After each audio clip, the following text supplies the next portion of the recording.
Hello friends, मैं doctor Avesh Krishna एक बार फिर से स्वागत करता हूं आपका हमारे YouTube channel quarterback guide education में।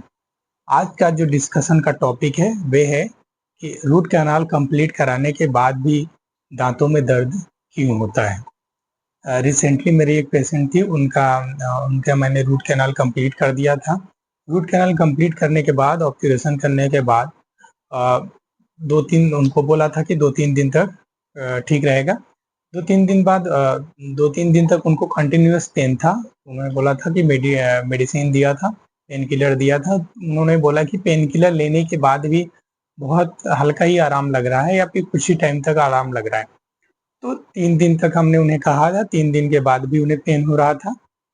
तो फिर इसका क्या रीज़न है, वो बहुत परेशान हुई। तो फिर आज उसी से रिलेटेड आपको जानकारी हम यहाँ पे देंगे।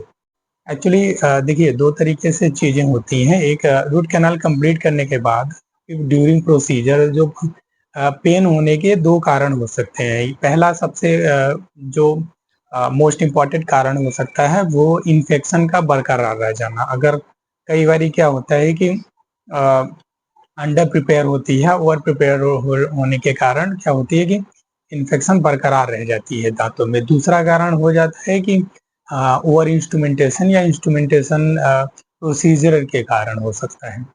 तो बेसिकली इसको समझने से पहले पहले हम आपको शॉर्ट में बताते हैं कि रूट कैनाल प्रोसीजर है क्या।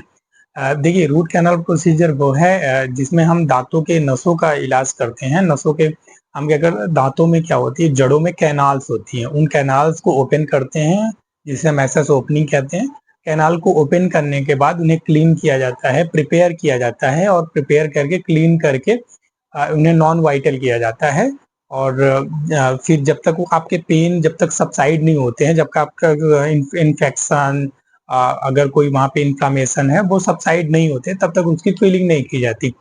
जब उसका इन्फेक्शन खत्म हो जाता है पूरी तरह से, पेन पूरी तरह से आराम लग जाता है, ब्लीडिंग नहीं रुक जाती है, ब्लीडिंग नहीं होती है, तो उस कंडीशन के बाद हम क्या करते हैं, 3 से 4 सीटिंग में आपकी ये प्रोसीजर कंप्लीट करते हैं। दांतों की कैनाल्स को फीलिंग करते हैं, पहले रूट के कैनाल्स की फीलिंग कर देते हैं जिसे हम ऑब्चुरेशन कहते हैं। कैनाल्स की फीलिंग के बाद फिर हम जो है ऊपर की फीलिंग कंप्लीट कर देते हैं।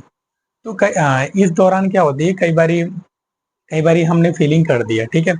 अब तो ये रहा रूट कैनाल की प्रोसीजर।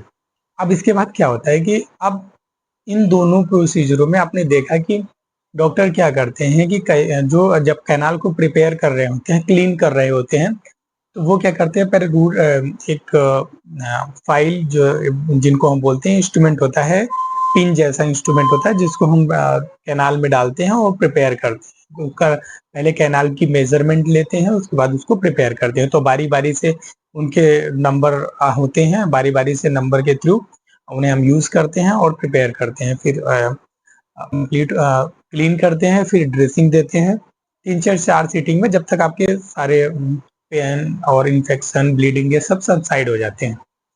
तो अब क्या होता है कि कई बारी क्या होती है, जो फाइल्स होती है बहुत माइन्यूट होती है, बहुत पतली थीन होती है, तो वो कई बारी हम इंस्ट्रूमेंटेशन कर रहे होते हैं, प्रिपेयर कर रहे होते हैं, तो कई बारी वो जो कैनाल्स की जो एंड पॉइंट है जिसको हम अपाइकल एंड बोलते हैं, अपाइकल फोरामेन बोलते हैं, कई बारी उसको क्रॉस कर जाती है, बोन में आ जाती है, या कई बार लेज फॉर्मेशन हो जाता है।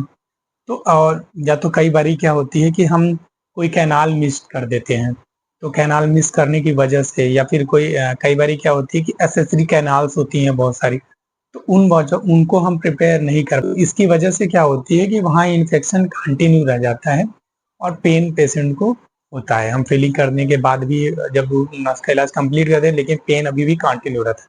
तो ऐसे केसेस में क्या करते हैं हम, 2-3 सीटिंग और लेते हैं, 2-3 सीटिंग और लेके और आराम से उसको प्रॉपर क्लीनिंग करते हैं, प्रॉपर प्रिपेयर करते हैं। फिर जब तक आपका पेन सबसाइड नहीं होता है, जब तक आपके इन्फेक्शन सबसाइड नहीं होते हैं, तब तक हम उनको क्लीन नहीं कर फिल नहीं करते हैं। जब आपका पेन और ब्लीडिंग या फिर इन्फेक्शन सबसाइड हो जाते हैं तब उसको परमानेंट करते हैं। अगर रूट कैनाल कंप्लीट करने के बाद, ठीक है, आपका खाने पीने में, टच करने में दर्द हो रहा है, केवल खाने पीने में जब आप टच कर रहे हो, बाइट कर रहे हो तो पेन हो रहा है, तो इसका मतलब यही है कि इंस्ट्रूमेंटेशन कई बारी बहुत ज़्यादा प्रिपेयर करने या फिर इंस्ट्रूमेंटेशन के कारण पेन पेशेंट को होता है, जो 2 से 3 दिन में तक आराम लग जाता है। पेन किलर हम 2-3 दिन तक आप खाइए और वो जो पेन किलर हम पहले लिखे होते हैं, सेम पेन किलर आप 1-2 दिन और बढ़ा के खा सकते हो, कई बारी उससे आराम लग जाता है। अगर आपको टच करने पे बिना टच किए पेन हो रहा है, तो फिर आपको 2-3 सीटिंग की और ज़रूरत होती है। तो मैंने उन्हें बताया कि उन्होंने मेरी पेशेंट जो है उन्होंने यही कहा था कि जब वो कुछ खाती-पीती हैं, जब वो टच करती हैं या फिर बाइट होती है तभी उनको पेन होता है, ऐसे नहीं होता है। तो फिर आप समझ गए होंगे कि उनका क्या कारण था। Thank you so much for watching the video.